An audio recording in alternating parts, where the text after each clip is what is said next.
world should Johnson & Johnson be our feature problem? Well, every day, companies are faced with ethical controversies that affect and question their success. Johnson & Johnson is no exception to this. One of Johnson & Johnson's leading products, Tylenol, has caused great controversies for the company. A lot of consumers do not trust the product, but Johnson & Johnson argues that it is prepared to defend Tylenol and its safety. In order to prove this to consumers, however, just as all businesses should, Johnson & Johnson executives must be willing to spend money on pre-planning in the event of a crisis. It is important to first understand Johnson & Johnson's profile as a corporate entity. Johnson & Johnson is recognized as one of the world's largest consumer healthcare companies, with sales that exceeded over $63.75 billion in 2008. Since the year 1886, when Robert Johnson first founded the company, it has been structured on decentralized management, which essentially allots responsibilities to different levels of the company. Its success, however, has been threatened by several ethical controversies.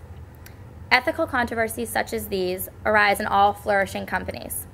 In 1982, one of Johnson & Johnson's leading consumer products, Tylenol, hit the news. Tylenol was responsible for killing 6 civilians in Chicago. After much investigation, it was later confirmed that an outsider who was not affiliated with Johnson & Johnson had tampered with containers and contaminated Tylenol with cyanide. To this day, the Tylenol killer has not been identified. 4 years later, in 1986, a New York woman also took Tylenol Extra Strength that had been laced with cyanide and was killed. Throughout the next decade, Tylenol also faced skepticism from many consumers because it was reported to be linked with kidney and liver diseases. Following that, in the 1990s, there were many recalls for Tylenol children's products that allegedly contained a bacteria that could kill or injure a child. Johnson & Johnson executives have been praised for having the gold standard for crisis management in response to the 1982 and 1986 deaths.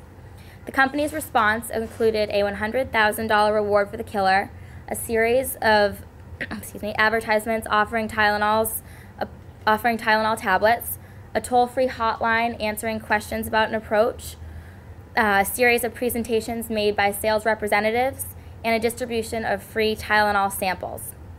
Executives also responded when Tylenol was later linked to kidney and liver diseases, in addition to when the children's product was tainted with bacteria.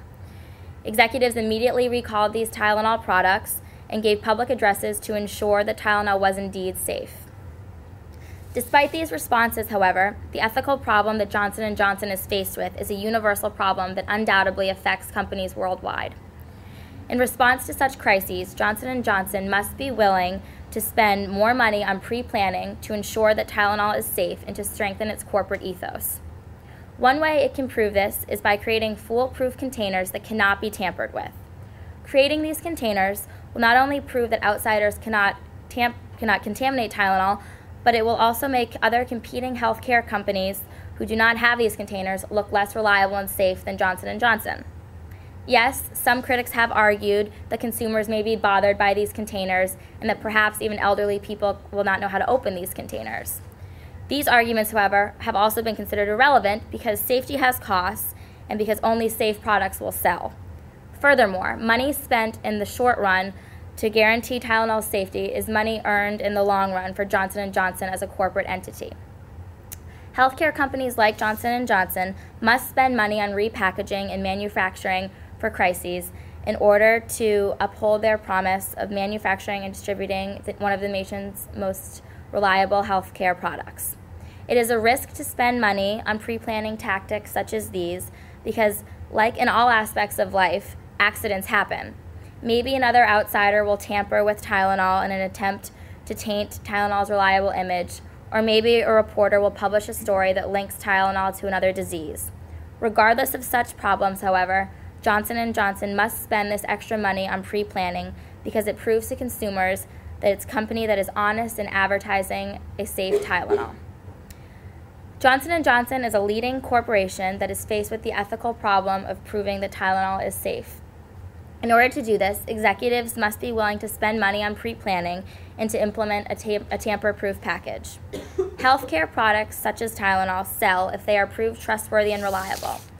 No one will buy Tylenol if they think they will get ill or die from taking it.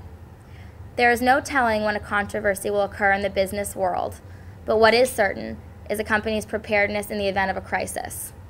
Taking financial risks as a corporation are necessary for a company like Johnson & Johnson to uphold its corporate ethos and to increase sales for the long run as a corporate entity.